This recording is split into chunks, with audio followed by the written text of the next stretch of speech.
So I'm just going to be reading some poems by Emily Dickinson and then analyzing them. So I guess we should get started. I'm just going to put a lifesaver in my mouth. Okay. The first poem I want to look at is called A Bird Came Down the Walk. It's about nature. Emily Dickinson really admired nature. She had a lot of time to think, and she liked to stroll around her garden in her backyard and just sort of look at the trees and the birds and the bugs and just everything. And so you'll find a lot of her poems are either about nature or about life. A bird came down the walk. He did not know I saw. He bit an angleworm in halves and ate the fellow raw. And then he drank a dew from a convenient grass, and then he hopped sideways to the wall to let the beetle pass. He glanced with rapid eyes that hurried all abroad. They looked like frightened beads. I thought he stirred his velvet odd. Like one in danger cautious, I offered him a crumb, and he unrolled his feathers and rode him softer home. Then oars divide the ocean, to silver forest stream, or butterflies off banks of noon leap plashless as they swim. Okay.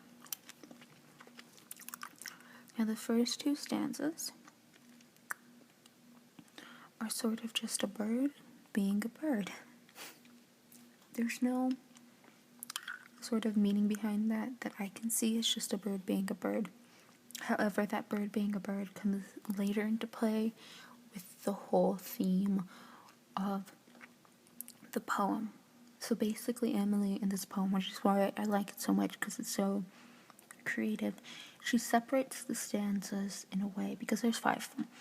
The first 2 is nature being nature. And the last 3, the next 2, the third and the fourth, are her perceiving nature, her trying to watch it, her trying to interact with it. And the last stanza, the last line of the 4th stanza and the last stanza completely is nature going away, is the bird flying away. For instance, in the 3rd stanza on the 3rd line, they looked like frightened beads. I thought he stirred his velvet head. Oh, that's also the 4th line. But yeah, he's scared. Like one in danger cautious, I offered him a crumb. She tries to approach him, she tries to appease him, but he flies away, which you can see, and he unrolled his feathers and rode him softer home. And then the 5th stanza is just describing him flying away. And she uses more nature to describe this. Then oars divide the ocean, to silver forest seem, or butterflies off banks of noon leap flashless as they swim. So she's comparing it to other things. And so you sort of get the idea that she's saying that nature cannot be fully perceived. Despite her wanting to be able to understand it, she can't get a grasp on it because she feels like it's running away from her. Or not so much it's running away from her, but it doesn't want anything to do with her. And maybe she represents humanity in some way, but nature is not being cool. Okay, that's a basic analysis of it. I may have some things wrong, but that's what I got from it. Okay. Now for the next one. This one is called The Roasted Caper on Her Cheek. Again, I'll read it once, and then I'll go over it. The roasted caper on her cheek, her bodice rose and fell. Her pretty speech, like drunken men, did stagger pitiful. Her fingers fumbled at her work, her needles would not go. What ailed so smart a little maid? It puzzled me to know. To opposite I spied a cheek that bore another rose, just opposite another speech that like the drunkard goes. A vest that, like the bodice dance to the immortal tune, to those who troubled little clocks, tick softly into one. Now, this one's far more straightforward than a bird came down the walk. And that's because a lot of her poems about nature or about life try to encompass an idea, while this poem is about love and just telling a story about a love starting. And you can tell because it's talking about the rose to keep on her cheek is referencing blushing, and a lot of her in her speech staggering, she's stuttering and she's fumbling because she's nervous, and then she realizes that there's a man who bears a similar blush, who's also very nervous, and she realizes that she's watching the beginning of a love, the immortal tune, if you will. And she's saying that these clocks, their heartbeats are ticking into one. It's quite a sweet poem, very different from what she usually writes, which is far more blunt and harsh, little towards the sad side. I could probably go over something more complex, but it is the middle of July. For some reason I said August. My brain isn't 100% right now. I don't go back to school till late August. Okay. I'm pretty sure there's one about reading in here somewhere, but I just need to find it. Maybe I could do this one. No, a wound in dear leaps highest, that's very abstract. I'm not super abstract, but like, my brain, again, August. Oh, I taste like I never brewed. I love that one. Okay, but maybe not that one.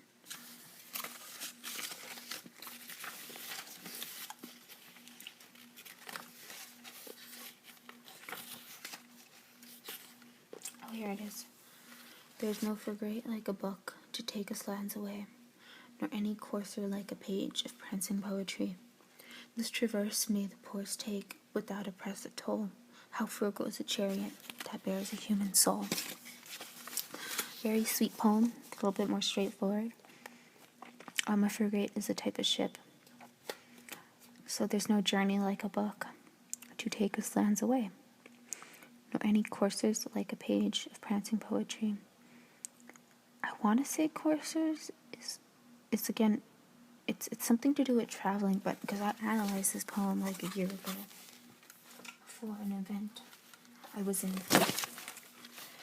Here, I'll just look up coursers because I can't remember for the life of me what it means.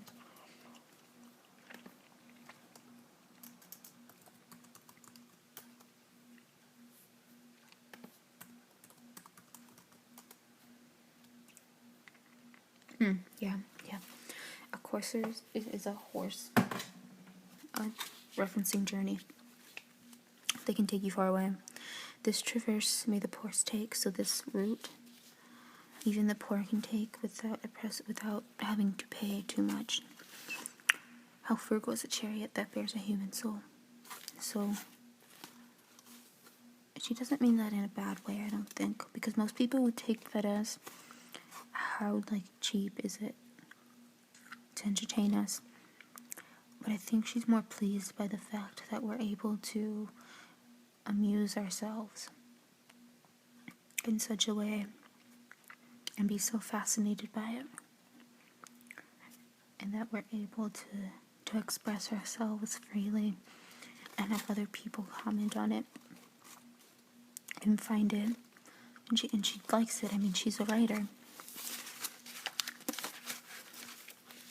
That's another one that I like by her. Emily Dickinson, I like her. She's not my favorite poet, but she's not terrible either.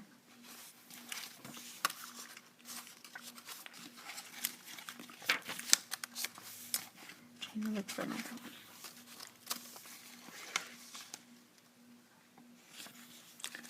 Oh, there's this one. This one paints a picture more than anything too. Called When Dignity Delays for All. When dignity delays for all, one mitred afternoon, none can avoid this purple, none evade this crown. Coached insurers and footmen, chamber and state and throng, bells also in the village as we ride grand along. What dignifies attendance, what service when we pause, how loyally at parting their 100 hats they raise, how pomp surpasses ermine, when simple you and I present our meek escutcheon. I've never been able to say that word, I'm sorry, I probably butchered it. So, it's talking about a kingdom, and it's a kingdom or a king, and it's saying that no one can escape whatever's about to happen. Coached insurers and footmen, chamber and state and throng, bells also in the village as we ride grand along.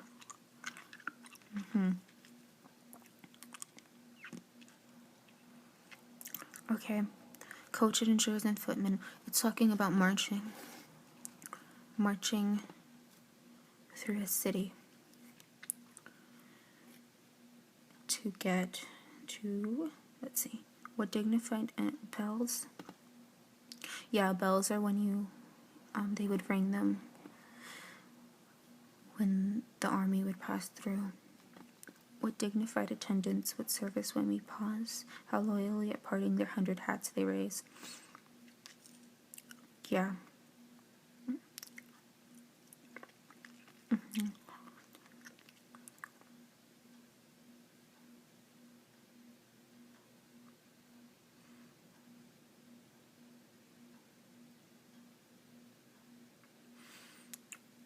Okay, what dignified attendance, what service when we pause.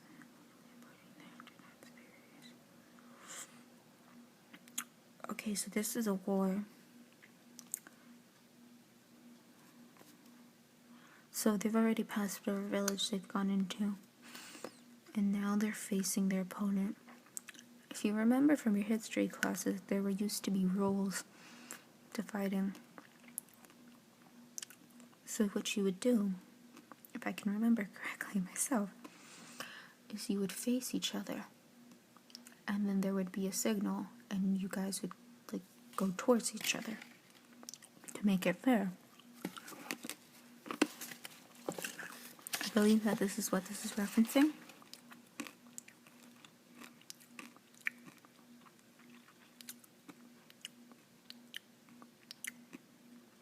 And then how pomp surpasses our mind when simple you and I present our meek shield. It means shield. I'm just gonna call it shield because I can't say the word. And claim the rank to die. So whoever this poem is trying to capture thinks they're gonna die in this fight. So it's about